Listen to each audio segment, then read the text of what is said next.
air quality that they could possibly be seeing as this continues to burn. Well, obviously we don't know what's burning, so that could affect air quality, but the good news is winds are blowing in the opposite direction. They're blowing toward the east, so they're not moving toward Bakersfield, but right now we can see Bakersfield's got some clouds going on, nice and pretty. I'm thinking it'll be a gorgeous sunset tonight. It's because of this storm that was moving on north. Right now, though, it's pretty much clear, so it's just northeast of Bakersfield and our mountain communities. Tomorrow we're looking at heat, very similar to what we saw today. Bakersfield's looking at a high of 105 degrees. We're in that 104, 105 range for most of the valley. Once again, very similar to what we saw today. Pine Mountain Club is looking at 92 degrees. Fraser Park, 89 degrees. Tehachapi, 90. Lake Isabella, 99 degrees for tomorrow. And in our desert communities, Lancaster's looking at 102, along with Mojave. California City's 107. Ridgecrest hitting 110 degrees for tomorrow. Breaking down your day in Bakersfield. Right now we're at 99, pretty similar to what we'll be feeling right around noon, maybe even 8 p.m. tomorrow. As I said, we're peaking at 105,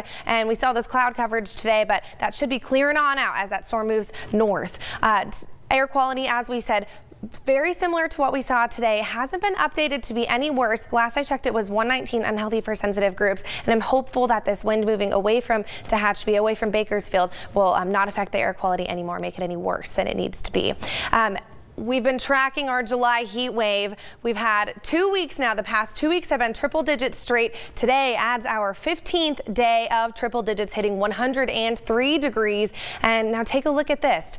Our next 7 days, similar situation. However, I did have one number pop up saying 99 degrees for Friday. I did say 100. I don't want to get anyone's hopes up, but possibly breaking this streak. Well, right around here when we're in these 100 range, but this is not an exact science, so we may hit 99 degrees Thursday or Friday, breaking that heat wave. So we'll keep our fingers crossed, obviously let you know the closer as we get to those times. Kern River Valley is going to be remaining in the upper to mid 90s for most of the week, heading down to 95 by the end of the week, peaking back up to 98 by Sunday. Tehachapi, we'll see 90 degrees tomorrow. Some moisture moving back in midweek, but not too bad. Fraser Park's looking at those upper 80s for most of the week. And yeah, so a little bit of moisture moving in midweek, but looking like nothing crazy, no rain or anything. Almost there. Almost there. Under 100. I'm keeping my fingers crossed for 99 this week. Sounds good. Thank you, Leah. And still to come, Roger Federer looks to